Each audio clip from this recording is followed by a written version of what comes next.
Hey,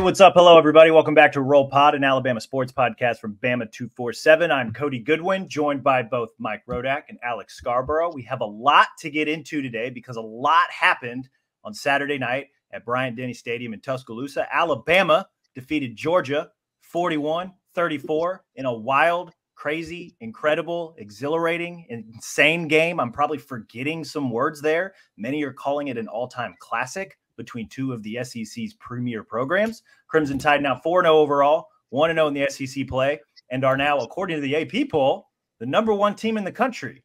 Dogs dropped 3-1, 1-1, and now number 5 in the AP poll. Guys, did you get any sleep last night after the game? No. I got 3 hours maybe. I mean, I got home at 3 o'clock and I wrote a story about Alabama's national title odds being the best or the favorites now. So I did that before I went to bed. But it was probably Remember when you asked a few weeks ago if you were a sicko because you were doing something? I mean, sometimes you just like at a certain point in the night, you're like, all right, I'm in for it. Like, might as well just stay up and keep going. Like you're fine at that point. I took 2 melatonin gummies and I went straight to bed. We're here to recap this game. There was a lot that happened in this game. I wanted to start here, though. I wanted to give a nod to the folks at EA Sports. Obviously, we're running our simulation of the College Football 25 game. And I told you guys this. I wanted to share with the rest of the podcast listeners. Sometimes the sim is a little accurate. Not like exactly all the way down to the point or all the way down to the play, but like I didn't mention it on last Thursday's show because I was waiting for Thursday night's injury report to come out before I made some adjustments on the depth chart and then ran the simulation. But the sim had Alabama jumping out to a 20-0 halftime lead, had Georgia storming back in the third quarter, and Alabama won the simulation 26-24 anyway. The funny part with the sim is Georgia had all this weird stuff happen, and they scored 21 points in the third quarter, and I think they had a pick six and a scoop and score, but they never led. In the real-life actual game, Georgia led for all of 13 seconds. After going down big, Alabama ultimately put it away. Big play from Ryan Williams in the fourth quarter, plus big play from Xavier Brown, 2 freshmen that both wear number 2, helped Alabama take down what was then the number 2 team in the country. Where do we want to start here, guys? Alex, I'll throw it to you. Your instant reaction or immediate takeaway from Alabama's win, this game. Where do you want to go with this? It's the pain and the promise of Alabama. It is as good as they can be and as problematic as they can be. It was the offense firing on all cylinders and then the offense going away. It was the defense confusing the hell out of Carson Beck and then letting Carson Beck look like a first-round pick again. There was whiplash, and it's tempting to overreact, and I don't even know if overreact's the right word, because ultimately you have to step back and say they won the damn game. They beat Georgia in a game that at least I didn't think they were going to. They did the thing they were supposed to do. If it worked out in a weird way, it worked out in a weird way, but they're sitting here undefeated 4-0, number 1 in at least one poll, and still have some stuff to figure out. So, yeah, a lot to work on, but that doesn't mean that they're not still in a pretty good place compared to maybe what we would have expected a few months ago. That's great, but in the nature of the game, can I tempt you to overreact? No, I'm too tired. 3 hours. Come on, man. It's a 19-month-old at home. I can't overreact to anything. We can only hope. Mike, do you have an overreaction, or what was maybe your instant takeaway from this game? I don't like to overreact, so I'll have a measured reaction, which is fun. I do think they caught Georgia off guard in the first quarter, whether it was the crowd, the environment, just sort of getting punched in the mouth that way, but also the schematics of it. Kirby made reference at halftime to Alabama showing things they hadn't shown yet in terms of, he mentioned specifically throwing the ball out of empty backfields. I mean, every game like this, I'm sure every team is trying to hold something back, especially early in the season like this. But I think Alabama did a really good job of that. Whether it was Womack on the defensive side or Sheridan and DeBoer on the offensive side, they clearly were a step ahead of Georgia through the first quarter, a little bit more than the first quarter. But I'm concerned with what happened after that. I think anybody would be. Depending on how you want to do the math, the final 3 quarters, they were outscored 34-13 or 34-20 if you want to include that touchdown they scored early in the second quarter. Which, is that truly the game, or is that just Georgia really desperately trying to throw the ball down the field and attempt 2-point conversions? But even then, you knew what Georgia was trying to do. You knew that they had to drive the ball down the field, and you could not stop it. And it got worse. I would argue it got easier for Georgia as the game went on deeper into the fourth quarter, and then boom, they hit the big one to go ahead, and just got easier and easier and easier. And really, up until that last throw, that doesn't happen. If Georgia throws a touchdown pass right there, that game goes to overtime. I would not feel great about Alabama's chances, just with the momentum of the game having shifted the way it is. Or even if Jalen Milroe doesn't make that throw to Ryan Williams and Alabama doesn't score there and they lose the game that way, the margin between a totally different conversation today is pretty thin. And I think Ryan Williams is a big part of that. And I talked about that all week. Ryan Williams was the X factor in this game because he's the best receiver on the field on either side. And he's crazy good. So Alabama has that. And I think as long as they have a healthy Ryan Williams and as long as they have Jalen Milroe protecting the ball and doing the things that he's doing, then they have a shot to do whatever they want to do this year. But there's that downside, that margin there where you're if they don't have either one of those or they don't have both of those, then there's potentially problems with this team. We saw it, like Alex said, both sides of it. I don't think it's an overreaction to say the first half, probably more so first quarter, but especially really the first half. That's the Alabama team that can contend for a national championship. The offense specifically, that's the version that I think we were all anticipating seeing immediately. And I think it's also fair to say that they held some stuff back. Alex has made it a point to say that the first 3 games of this season, more or less a preseason, right? So you don't show everything in the preseason, you save it for a lot of these bigger matchups. And it's very clear Alabama did that.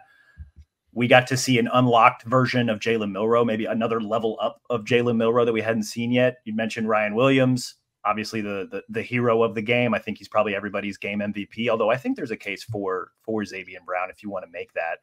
I also don't think it's an overreaction to say that the second half, where did that team go? Right? And I don't know, I hesitate to say that it was Alabama's issue as much as it was maybe Georgia settling in and making a lot of adjustments. And Alabama's got to make adjustments to those adjustments so that it doesn't, kind of tumble downhill the way that it did. But you got to remember, that's still another really good team on the other side of the field. And that might get lost in the moment or the immediacy of the reaction. So, from there, it's kind of, do you view the glass half full and say that was just a really good team responding to another really good team, or maybe a little bit glass half empty where it's Alabama kind of let it slip away from them. And, for 13 seconds, they were behind. So there's so many different ways you can take this, which is why I think on our report card, I ultimately gave them a B. And even pass defense, which is something that we'll probably get into a little bit more, I gave them a C- because they kind of shit the bed in the fourth quarter specifically, but also they don't win that game without some of the plays that the pass defense made. I don't know. There's so many different ways that you can take this. Alex, you look like you want to respond.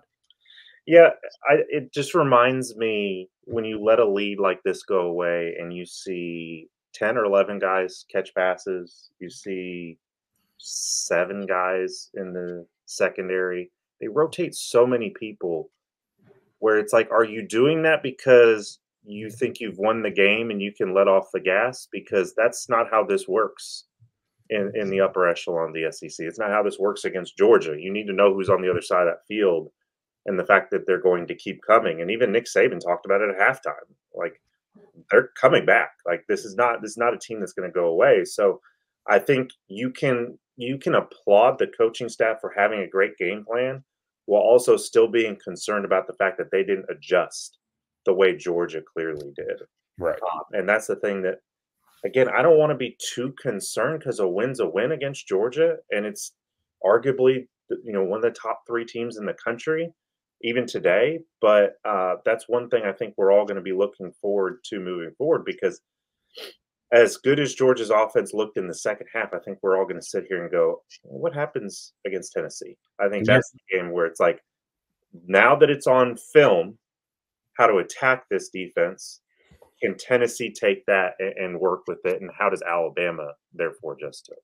And there was some screwing around that they were doing offensively with the trick plays in the middle of the game. And it just, I don't want to say like Saban wouldn't have allowed that, but I think Saban would have just run the damn ball and tried to shorten the game, take the air out of it, as he likes to say, and just kept it simple. And it just seemed like they were still trying to show off, for lack of a better term. And I don't think it was working quite as well. I don't think the offense again, there's much better vibes about this game because they won the game and they made that one Ryan Williams play at the end. But overall, the product from the offense in the second half was not great. There's a lot of runs to the outside. They're trying to stretch around the corner. They did not work, whether it was Milroe or Jam Miller or Justice Haynes. I mean, it wasn't terrible. It wasn't like there was sacks and turnovers and stuff, but like it just wasn't nearly what it was in the first quarter. So that's a little bit concerning. What is actually sneakily concerning to me was that kickoff. I think you guys might have been on the way down in the elevator, but when Georgia scored and they kicked off to Alabama, and Alabama just completely messed up the return. And I would have to go back to see exactly what happened, what they should have done. But you just kind of dropped it. 3-yard line. Yeah. Like it's a critical mistake and a key part of the game that, was close potentially to being, Georgia picking up the ball or whatever the case may be. And look, there was other plays on the other side. Like Alabama makes a 4th down stop. There was another fumble punt or muff punt I think Georgia had that could have gone the other way. Like things like that go both ways. But that was damn near disaster for Alabama. And like in a key moment of the game, just have a mental lapse like that was not good. But yeah, Kane Womack, if he's true to his form through the first couple weeks of the season, he's going to come out tomorrow and be upset that it was unacceptable what they did in the second half. And I don't think he's going to say, oh, I'm proud of the team for fighting. I guess he might say that about Xavier Brown, but that secondary got torched in the second half. It was easy for Carson Beck. So that's a little bit concerning, as you said, going towards the Tennessee game. In terms of instant reaction, the one final thought I did have was we all live in the South. We all primarily cover Alabama and the SEC. This looked and felt eerily similar to a couple of Washington's pretty big wins last year, which makes me wonder, like, is this just the DeBoer big game experience, right? And we don't have to get too deep into those weeds right now, maybe for later on before the next big game, like Tennessee coming up here in just a few weeks. But if you look back at that Washington-Oregon game in the Pac-12 championship, Washington got up, 20-3 in the first half, and had to make a couple of stops and move the ball just enough late. I think they ended up converting a 4th down to close out that game and win.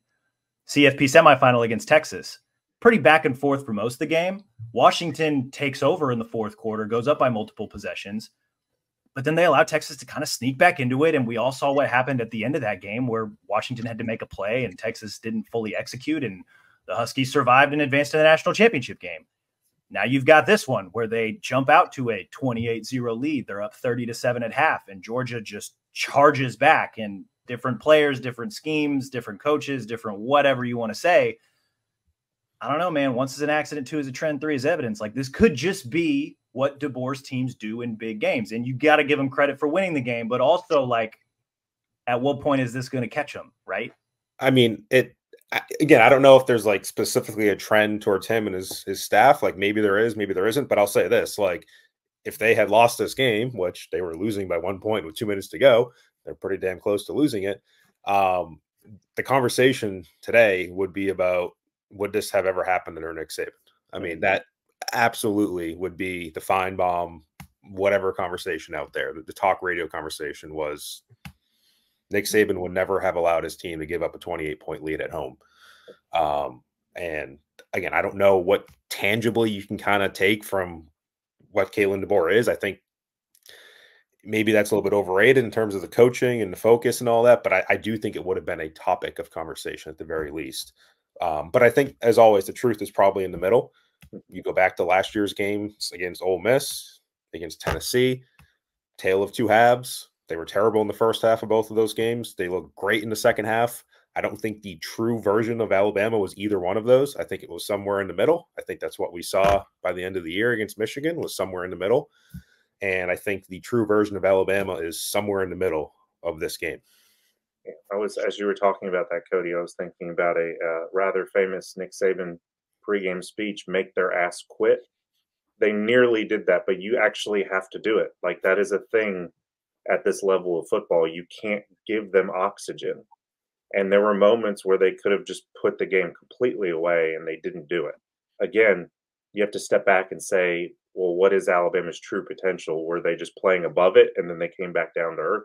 I think only time will tell with that. And, there's a couple penalties that, not that they were particularly costly in the situations, but like Tyler Booker getting the penalty for unnecessary roughness, and he was fired up. That's just kind of his personality. Miles McVay getting into a fight right before halftime and getting it unsportsmanlike. Like, sometimes as a coach, you have to make sure you're tamping down some of that excitement and making sure your players don't do stupid stuff and they don't kind of get run away with the emotions of it. But look, I think as a coach, he's going to be a little bit looser. That's what we've seen already. We saw it with, go back to Jalen Milroe and his whole comment about, I used to not be able to celebrate at practice when I made a big play with Nick Saban. And now and Kalen DeBoer told me one day, well, why aren't you celebrating?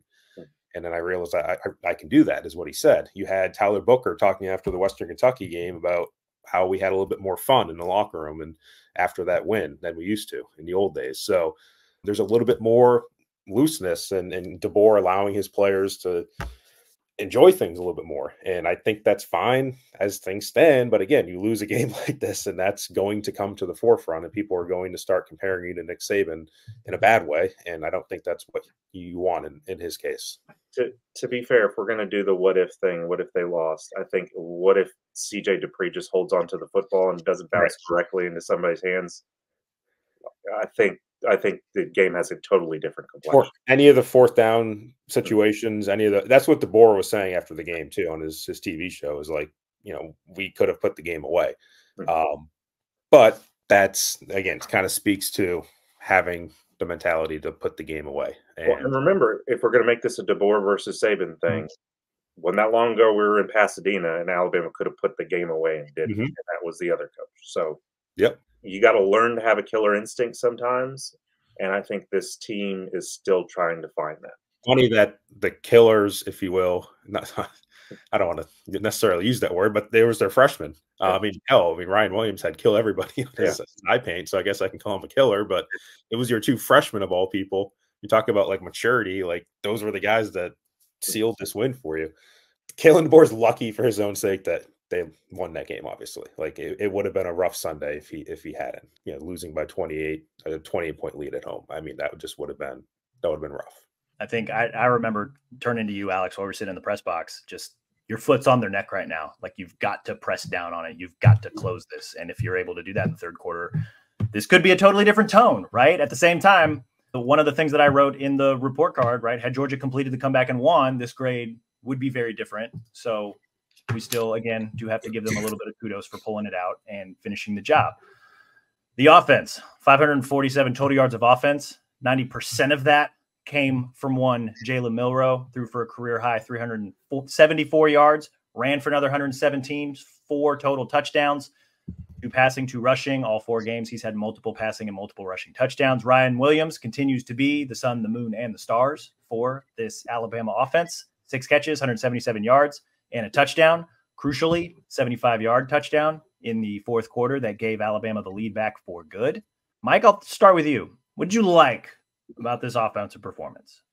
I think it did a better job of doing what DeBoer was quietly screaming at them to do the last couple of weeks. And, I mean, I can collect about 7 different quotes from him saying the same thing, that he wanted there to be more of a balance in terms of what Jalen Milroe is doing, in terms of getting the ball to other players. And they did that for the most part. I mean, there's still a handful of runs where you're like, yeah, I don't know if Milroe should have just run up the gut. And it didn't seem like design runs. It just seemed like Milroe is taking off, and that hole is going to close pretty damn quick against Georgia with their athletes. You're not going to be able to just run right through like you did against Wisconsin and other teams. And that still, I think, is something he's going to have to learn and figure out. But I think getting the ball, going through your progressions, and there was times when it was going down to Josh Cuevas or going down to Robbie Oots once or going down to Dupree. Like the check down was there and he was hitting them. And I think he was doing what he needed to do there. Manuel Henderson had that random catch at the beginning of the game for 34 yards. Like a beautiful throw to the catch too. A lot more players involved, but you also had your Ryan Williams that, you go to when you need them, and they did. So that I think was much better. I think just, again, you can't really fault Milroe for the interception. So I think overall the ball security and offense was very good, especially from what he was doing. And that continues to be a huge strong point of this offense, notwithstanding the South Florida game. So that I think the running game was all right. I mean, Jam Miller, 5 carries for 8 yards. Justice Haynes, 6 for 35. It was a little bit better there. Obviously, Milroe on his runs for the most part early in the game was doing well. And then it seemed like Georgia was really cutting off his angles later in the game. So, yeah, the running game, and I don't know if we expected that to be there against Georgia, but it really wasn't there. But it's the distribution of the ball, finding the balance between run and pass. I think he did a better job at, and then putting the ball where it needed to be and anticipating. You saw that perfect angle from where we were sitting on the Jam Miller touchdown pass, just throwing him open essentially. And then the Ryan Williams ball placement is something that DeBoer has been really complimentary of when he's been talking about it since last night. A lot to like about the offensive performance. Alex, throw it to you. What'd you like about the offense? I like no sacks. I mean, that was no sacks of Jalen Milroe, no big losses in that respect. And again, I think I told you, Mike, early in the second quarter, take that second and third round NFL evaluation, throw it out the door for Jalen Milroe and say, I'm first round, I am top 10, was how he was looking. Because he was doing all those things. He was working the short to intermediate. He was going through progressions. He was throwing guys open. He was doing all those things that we said he had to prove, because we all know he can throw the ball deep. We all know he can hit a guy when he's wide open. So he was showing the complete toolbox, and then it kind of fell off. And that's what's hard to pinpoint is why. I still wonder why you don't feed the running backs a little bit more. You are running up against a little bit more of a brick wall in Georgia, but there was some success early on, especially when you had the threat of Jalen Milroe to play off of. When that door closed, I think the running game as a whole closed. But yeah, you have to like the way Jalen Milroe played overall. I think the offensive line played pretty well. And of course, Ryan Williams. I mean, I wrote it. I mean it. I think I don't know if he's a front runner for the Heisman, but I think he's in that conversation, which is it's borderline insane for a 17-year-old. But he's not just the best receiver on this team. He's one of the best receivers in the country. Well, you need to get Vegas in on that, because right now they have really still ignored him. I mean, DeVonta Smith was not even in the stratosphere of the Heisman Trophy at this point. I mean, granted, the season had just started in 2020 because of COVID, but at this point in 2020, he was not even like on that radar. And then the last couple weeks of the season is when he really got on. And that's when the Heisman typically is won, is the last couple games in November. So there's obviously a long way to go for Milroe or anybody else. But I mean, for right now, Milroe is the favorite, plus 165. Then it's Hunter, Cam Ward, Boise State running back. How do you pronounce his last name? Genty. Dylan Gabriel still hanging around on those odds. Quinn Ewers, Nico, Jackson Dart. I mean, you can go right down the list with Klubnik and Beck and Avery Johnson, Shadur, Will Howard, Arch Manning, Nussmeier. I still do not see Ryan Williams' name on this list, which is criminal. I mean, Austin Mack is at plus 20,000 on the Caesars odds to win the Heisman Trophy, Alabama's 4th-string quarterback. And I do not see Ryan Williams on this list. So clearly someone in Vegas needs to wake up and add his name. But in terms of Jalen Milroe, Rex Ryan, the esteemed former Buffalo Bills coach that was covered for 2 years of my life. He was certainly one of the coaches. Questioned this morning why on ESPN NFL Countdown, why Jalen Milroe is not the #1 overall pick in this draft. So that train has departed station. And look, there was a couple random mock drafts this offseason that kind of threw out that idea. That's how the draft sometimes goes, is a guy starts to move on up, and quarterbacks especially. So really interesting guy from a draft standpoint, where I think the opinions are going to vary, the projections are going to vary, and even within this game, there is some variance in terms of what you could take away as, what he would be in the future. We got to start with him when it comes to what was really good about this offense, because he was the engine that made it go. What he finished 27 of 32, 27 of 33, 27 of 33, 374 yards, 2 touchdowns, a pick that was not his fault, ran for 117 yards. Just the thing that stood out was just that everything looked really easy. Just when he would commit to the run, and especially, again, most of this in the first half, because we'll get to what I didn't like, because I think part of that also involves Milroe as well. But in the first half specifically, he ran the ball and it looked easy. He threw the ball. He threw receivers open. We mentioned the Emmanuel Henderson. The pass to Jam Miller was just a beautiful play design, because he started out like a lined up far left. Milroe motioned him back in and then sent him in a motion at the snap. And he recognized that, I think it was CJ Allen from Georgia, that followed him literally the entire way. So this dude literally ran all the way across the field chasing Jam Miller. And once Milroe saw that Jam had that speed advantage, he just dropped in a beautiful pass. He was excellent against the blitz. I know that was one thing that a lot of people kind of wanted to see more from him. According to Pro Football Focus, I know people feel a certain type of way about these guys, but Milroe went 17 of 20 for 191 yards and a touchdown on 23 dropbacks against the blitz against Georgia. And the other 3 dropbacks resulted in scrambles, which resulted in positive yardage. He was magnificent. I remember after the LSU game last year, me and John Talty, who's now at 247 National and CBS Sports, I asked him, and I'll ask you guys this too, are you familiar with the adventure game Pokemon? Yeah. Oh, yeah. So after the LSU game last year, I said Milroe resembled Charizard. Not a fully formed Charizard, but a newly evolved Charizard, in the idea that he was basically fully aware of like his powers and what they could do, and he was really starting to get the hang of how to use them.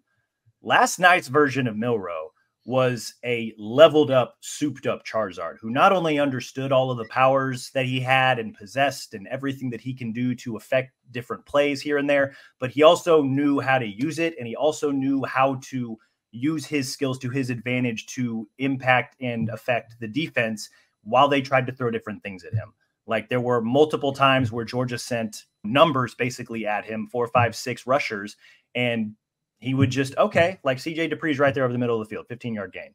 Same thing with some, receivers were taking free grass because Georgia defenders were playing off of him. He would recognize that pre-snap and make a very quick decision.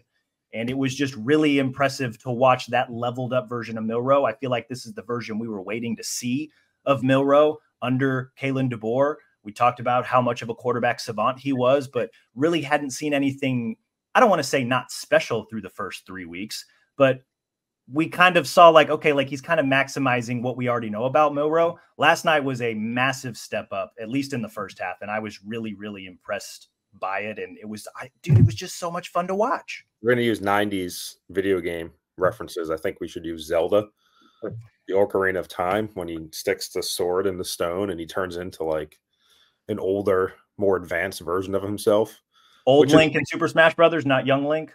Well, yeah, exactly. It's like, I mean, basically go back to like the LSU game last year. The LSU game, Kentucky game, Auburn game, Georgia game, not the Michigan game, and then Wisconsin and this game. If you kind of eliminate the Chattanooga and, the lower tier games, like that's been the turning point. And it's been a different quarterback than I think what we saw before that. I don't have that's a what I like to add to this, so I'm just going to sit back and let you guys go.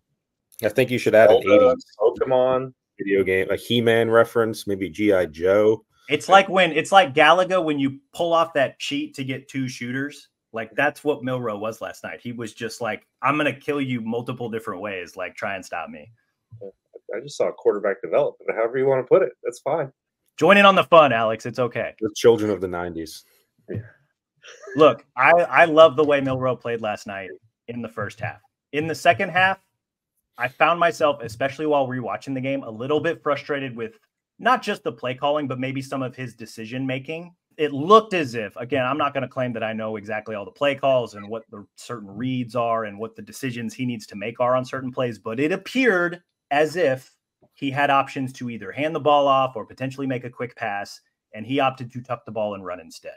Give Georgia's defense credit. Very talented defense, a lot of fast dudes, and they made adjustments, right? We've been pretty clear about that. Milroe in the first half ran 9 times for 106 yards.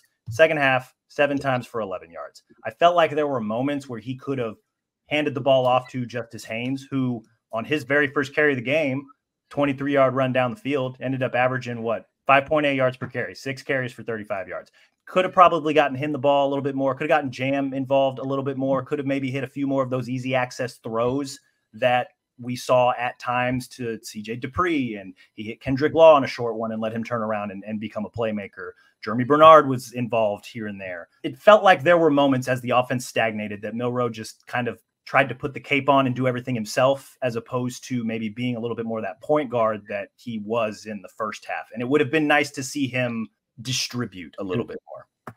And maybe I'm an NFL guy, but I think Saban has also been on record kind of thinking the same way. Like, and the NFL has changed recently, but like a running quarterback is still hard for NFL people to kind of fully get on board with. And you look at, to your point, Milroe, after he had that 26-yard gain in the second quarter, you had a 2-yard run on 1st and 10, 1-yard run on 1st and 10, 5-yard run on 2nd and 9, 2-yard run on 1st and 10, 2-yard loss on 2nd and 8, 1-yard run on 2nd and 5, 4-yard run on 2nd and 10, and a 0-yard run on 2nd and 11.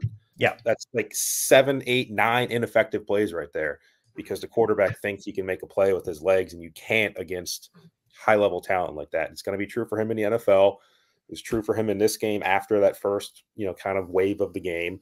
I personally want to see less of that. I know people want to see Jalen Milroe run and run and run and look great when he does that, but I think he is a better version of himself when he's not doing that as much. Is it too easy to blame Jalen for that and not look at the guy in the press box and Nick Sheridan and say, why don't you just cut the RPO out and make the decision for him? And I would have to go back and look at which, like, of those runs, some of them might have been design runs that were called. Some of them might have been RPOs that he was making the read, and I don't know if he was making a right read or not. And then some of those might have been passes where he went through some level of progression and then decided to take off. I mean, that doesn't – the play-by-play doesn't spell that out, but I think the result at the end of the day is the same. And you're right, whether it's Sheridan, whether it's him, whether it's something else going on with the O-line, like, I don't love that part of the offense. As tantalizing as a 40-yard Jalen Milroe run can be, I just don't think the overall juice is worth the squeeze in terms of what you're going to have to do to get to that number. It was very clear very early in the second half that Georgia had figured out how to limit the run. So to keep going to it felt foolish in that respect. And what's troubling is that as soon as you did that, the offense just went away. It became the Ola, which is boom or bust. And for a while it was bust, and at the very end it was boom, and it saved him.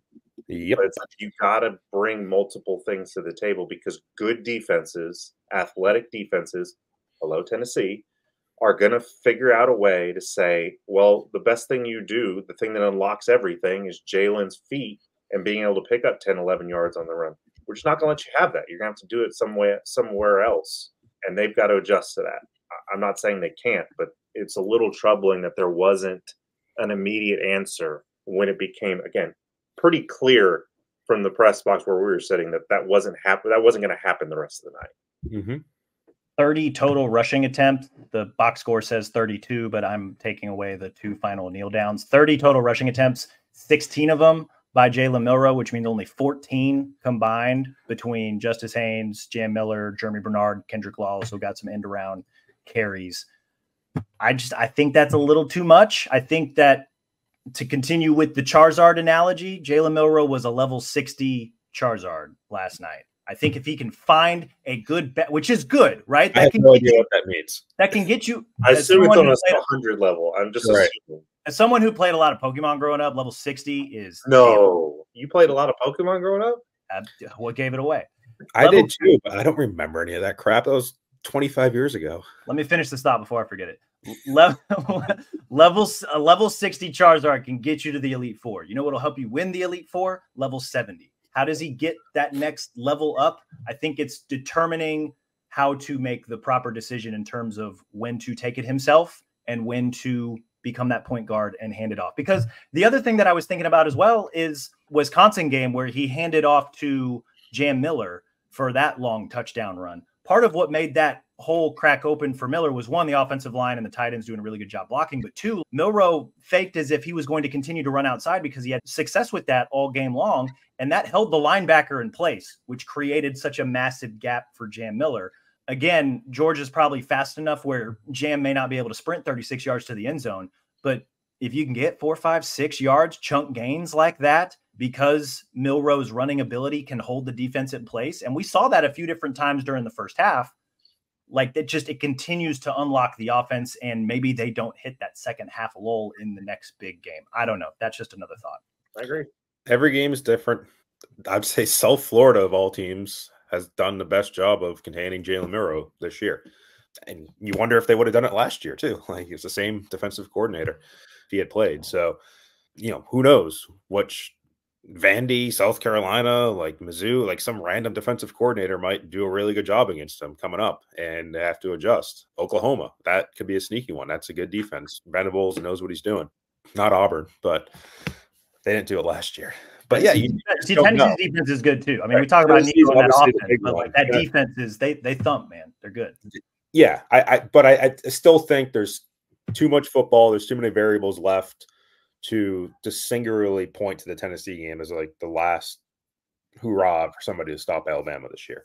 The LSU game can still be tricky on the road. I think the Oklahoma game can still be tricky on the road. Like, there's too much football left to be played. You don't know what's going to happen with injuries or anything like that. And Georgia's still out there. That's still a damn good Georgia team that lost on the road after doing something that would have been pretty damn remarkable on the road to come back from 28 down. So this is the new SEC. There's not divisional standings. Georgia can go and beat Texas on the road in a few weeks. Alabama could go to lose at Tennessee on the road in a couple weeks, and you're right back to square one. You don't have the benefit of just playing within your own division and just trying to win that anymore. So it's different. The defense, similar to the offense, very, very good in the first half. Kind of got lit up in the second half. The defense ultimately allowed 519 total yards, 439 of that through the air. Carson Beck came alive, especially in the fourth quarter. He had a stretch of I believe, 6 straight completions where 5 of them went for 20 or more yards and another one went for a touchdown. It was 28-0. It was 30-7. Mike, you mentioned it. Georgia outscored Alabama the rest of the way, basically from that second quarter on. What did we like? What did we not like? Alex, I'll let you start this one off. I liked the pressure, and then I didn't like when the pressure completely went away. Again, the first half, it was like, holy cow, this is what the 4-2-5 can be. This is what a swarm defense can be, because it gives you these looks that makes a veteran quarterback look like a true freshman. It confused the heck out of Carson Beck, and it created pressure. There were a bunch of tackles for loss, 3 sacks. And then in the second half, it was like, okay, we're going to roll Beck out. We're going to get him throwing on the run. And suddenly he's a first-round pick again. And it's like, well, you got to have a counter for that. And, I felt like I liked the linebacker play. I think the defensive line play was a little bit lacking. I'd have to go back and look to feel 100% on that. But to not hear some of those names called a lot, especially in the second half, I think that's kind of where it comes back to. Because at the end of the day, we're going to talk about how bad the secondary was. And they were really bad in the second half. Is anyone surprised by that? I mean, we talked about it all off season that this was going to be a liability. It's up to your front 7 to help make that look better, which is why it looked so much better in the first half. So to me, yes, the secondary needs to improve, but I would have liked to find a way to keep that pressure going in the second half. And that could have been, I don't want to say Kane eased off the gas a little bit, but you could tell that there were a lot more creative pressure type packages in the first half to kind of get Beck off of his platform, to make sure that there were defenders in his face, to make sure that he had to basically make next to perfect throws. And even then, Alabama secondary played really well in the first half to make sure that those catches, if they were caught, were contested, and they were very sticky in coverage. And they still, I think they had, 9 total batted passes or pass breakups in this game. Like they're one of the nation's leaders when it comes to pass breakups. And they forced 4 turnovers, 3 of them interceptions. I know one of them was at the end of the game and it didn't really turn into anything, but Damani Jackson, very heads up play on what looked like miscommunication from Georgia, was able to snag the ball. Jahad Campbell was able to jump in front of a pretty poorly thrown ball by Carson Beck. Xavier Brown obviously made the play at the end of the game. They forced a fumble.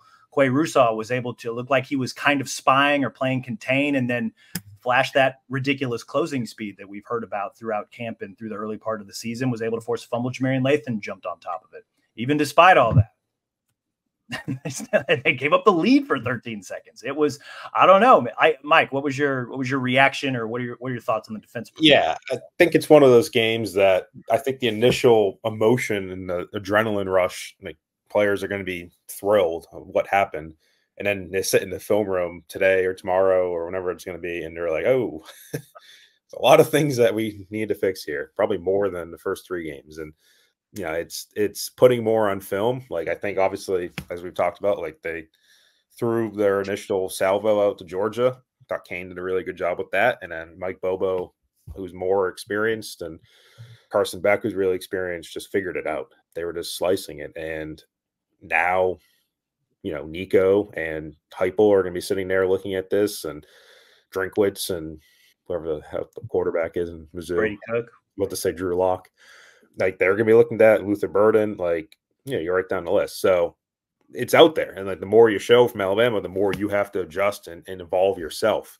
And that's going to be the challenge for Kane and the SEC, as it is for any other coach. Like, the more they know about you, the harder it gets. So I think it's going to be Saban had the good, the bad, and the ugly with his film review. I think it's going to be a tough film review day, more than the final score and sort of the emotion of the game would indicate. So that's my feeling with the defense. And yeah, I mean, I'm just looking at the second half breakdown. 366 yards in the second half from Georgia on only 1.8 yards per rush, 339 passing yards, 7.6 yards per play.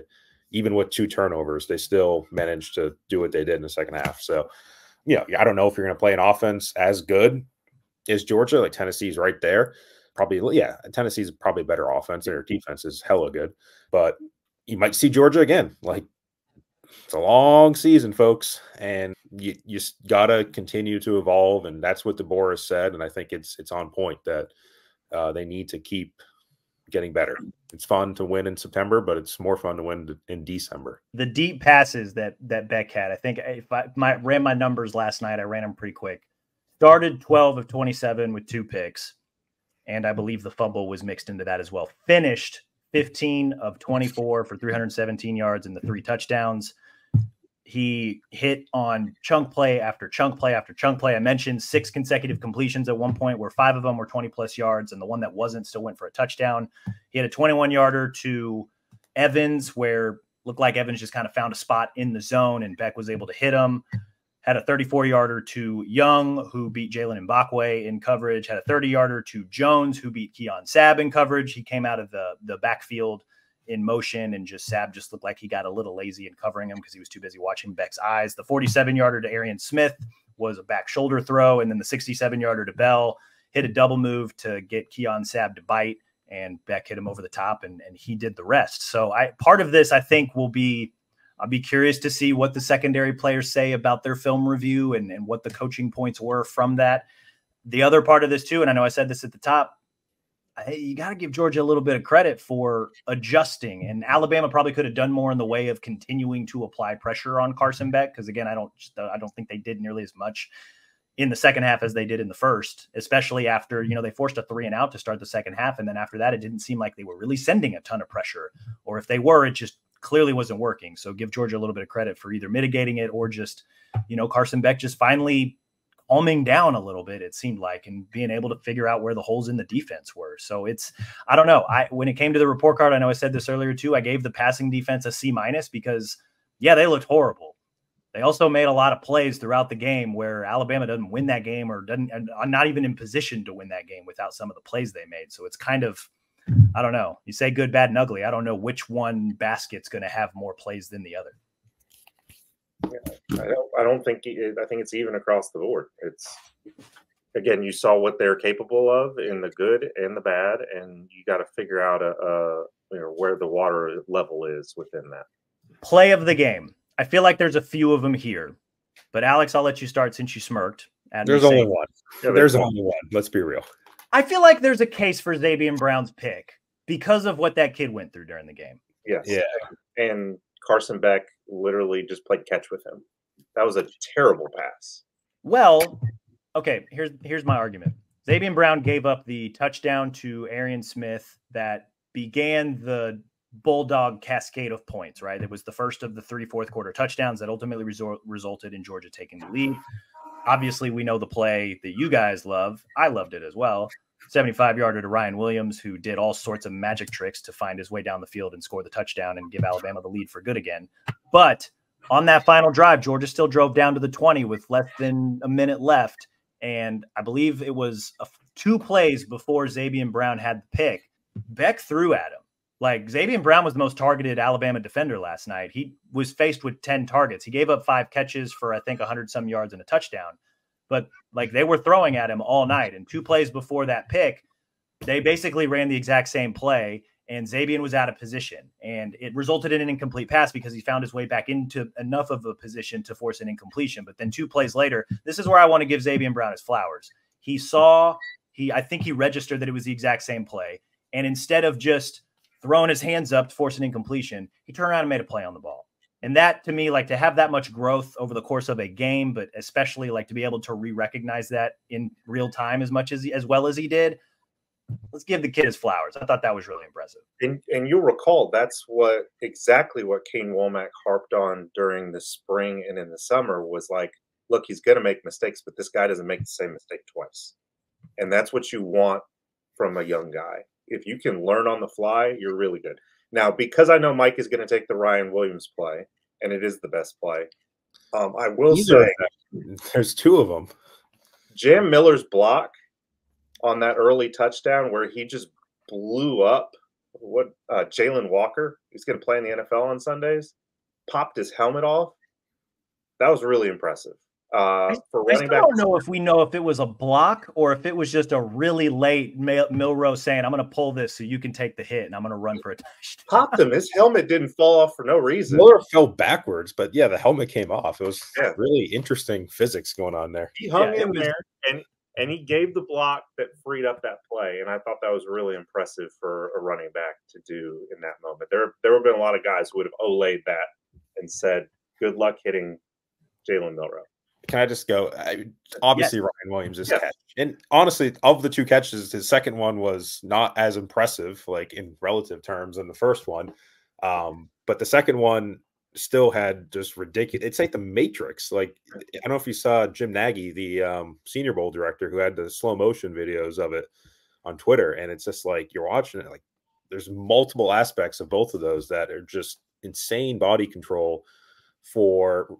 Well, and I've noticed this too. And Williams, like at practice, he loves like kind of jumping in the air, high pointing it, as DeBoer would say, because he's not the tallest guy in the world, and he probably needs to do that to some extent. But then realizing where the sideline was when he came down, and then shifting his body, and then you had the 2 defenders, and just like turn of a dime, gunning back in a different direction, going downfield, and that was the play of the game because in that moment, 100%, like that's what they needed. And that's, I mean, you got a defensive stop there for Georgia, and then you're going up you're scoring another touchdown because Alabama was not stopping Georgia at that point. And the game's different. So, yeah, that to me is the play of the game. But the play that was most impressive of the game was actually Ryan Williams batting the ball up to himself, tracking it in the air, and then catching it and running. Like, you don't see that. Very, very, very rare innate traits that he has. And it's like, it's the Matrix. Like, it's not human. When we talk about catch radius, we normally mean like hands out, how far you can go. His radius is like a freaking dome. It's a 360. If it's within 10 yards, he can hit another gear to get to it. He can jump up to get to it. His ability to track the football is absurd because even on that tip, it wasn't fluky. Like, his eyes were on the ball the whole time. It was crazy. And it's just, again, I wrote it like it's Devontae Smith reincarnate, but it's also kind of reminds me like the run after the catch of a little bit of Justin Jefferson. Just a guy who he can move, man. Like that pirouette on the sideline, unreal. Like again, like it's a joke now to say he's 17 years old, but God bless the SEC a couple years from now when he is a junior. Right. Yeah. It's, you have him for a couple years. I'm a realist. I think you're going to have to make sure you pay him well. That's how college football works. And is there a franchise tag in the SEC that we don't know about? CJ Dupree said that he would gladly give up his own NIL money for Ryan Williams, but it's not. Dupree's not going to be on the team next year, so it doesn't really apply, I guess. But yeah, it's man, Texas is going to open a new Lamborghini dealership just to court Ryan Williams. Like the Saudis, when they bring somebody in, it's like, how many of these cars do you want? Like, we have all of them. You can have every single one if you want. You can have one for every day of the week. I think my favorite reaction, and I wish I would have saved this tweet, but every time he does something spectacular, everybody's like, oh, he's only 17, right? Somebody, again, I wish I would have saved it, said something to the effect of, oh, I can totally believe he's 17 because only a 17-year-old can jump up and make plays like that because he has no, like regard for his body because he thinks he's invincible because he's 17. He's Gumby. He can just bend and move. And by the way, how's the PA guy not played Edge of 17? How have we not heard Stevie Nicks yet? Like, it's insane. Who? Missed opportunity. Song? Never heard of that. Who? Stevie Nicks? Okay. We have video games. Alex has music. But look, to your point, though, even just like a twisted ankle or something for Ryan Williams would hurt this team bad. Like, 2 or 3. Yeah, I don't mean to like jinx him. I'm just saying like he's so important and he's so insanely talented that like just missing him for a week or two would be a pretty big blow to this offense. They look totally different without him. Those are our plays of the game. I'm assuming Ryan Williams, Mike, is also your game MVP, or who do you think? Yeah. All right, Alex? Yeah.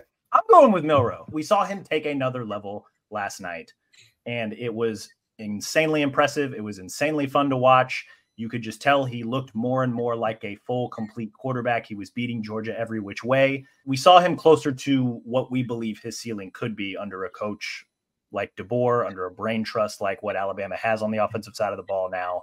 That was really cool to see. That was really fun to watch. And if he continues this bye week trend, right? Like last year before he broke out against LSU, there was a bye week. Before this game, obviously there was a bye week. They play LSU again out of the bye week later this season.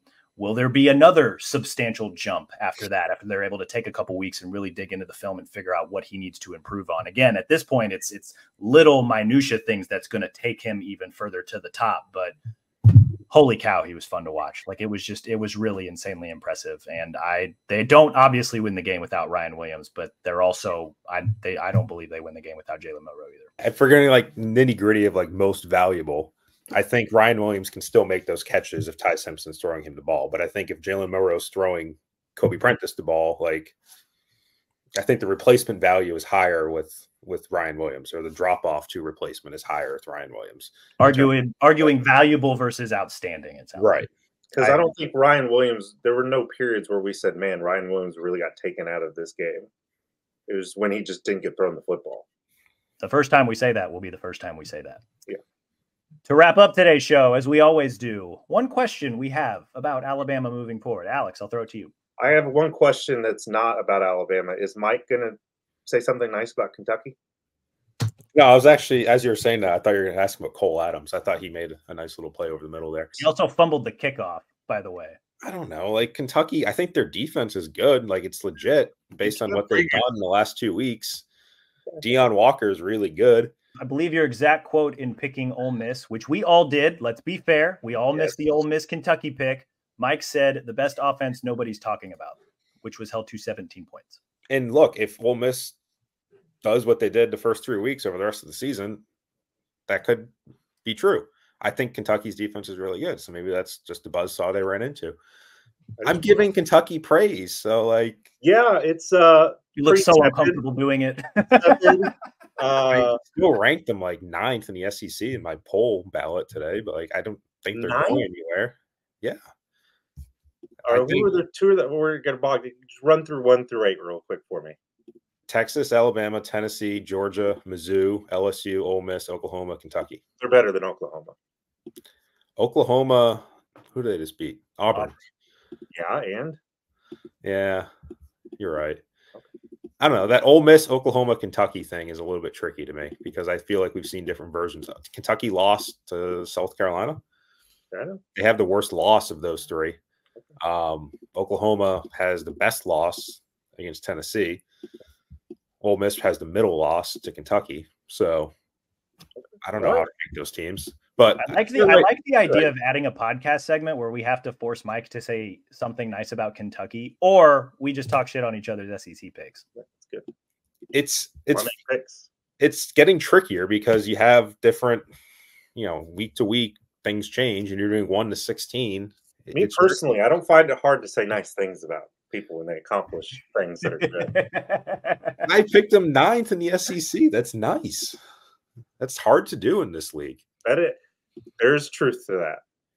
I mean, I'm saying they're better. You need to tell your face and your voice to agree with what you're saying. I'm saying they're better than A&M. I'm saying they're better than South Carolina, who they've lost to. Okay. And I'm saying they're better than Arkansas, Vandy, Auburn, Florida, and Mississippi State. So you're better than almost half the conference. Shout out to Dan Wetzel in the Yahoo pod for the Say Something Nice segment. I think we should adopt that for Mike just because it's funny to watch him squirm a little bit. I have a lot of nice things to say about a lot of teams in the SEC, but here we are. Mike, do you have a lingering question about Alabama moving forward? Yeah, I think it goes back to what I was saying earlier in terms of how does this coaching staff continue to adjust? Because I feel like coaching-wise, they were like, oh, Nick Sheridan's going to be coach of the year and assistant, going to win the Broyles Award for what he did. And then Womack looked great. And then all of a sudden, both sides, they look like they're getting out-coached by the end of the game. So, now that there's more film and more data points to look at and teams that are going to be sitting down and giving Alabama their best shot because they're number one in the country, as we always say, how does the coaching staff stay a step ahead, I think is one of the questions I have because it's still an inexperienced staff. Womack as a DC at this level, I mean, he hasn't been. Nick Sheridan was a tight ends coach of Washington a year ago. So they're going up against some high-level coaches on the other side. My question is sort of adjacent to that. Like, can you harness the energy and the scheming and the play calling and the execution that you had in the first half, and can you sustain that over an entire game? If you can do that, not only does Alabama deserve to be number one in the AP poll or have a seat at the national championship conversation, but if they can do that over the course of an entire game, they may well be the favorite to win the whole damn thing this year. That's how impressive they are right now. You can read it on Bama247.com. What a great plug, which is a great way to cap today's show. That's all we've got today, guys. We'll be back Tuesday, midweek show. We'll probably recap a little bit more of this game since we'll get to talk to DeBoer, Sheridan, and Kane Womack on Monday, plus some other newsy items that come out of the press conferences. In the meantime, though, be sure to rate and review this show, wherever you listen to your podcast, Apple, Stitcher, Spotify, even our Bama 24/7 YouTube page. Subscribe to Bama 24/7 and 24/7 Sports, like Mike said, so that you can read all of our great coverage about the Alabama Crimson Tide, the number one ranked Alabama Crimson Tide. As always, we appreciate you guys for listening. We'll talk to you all again soon.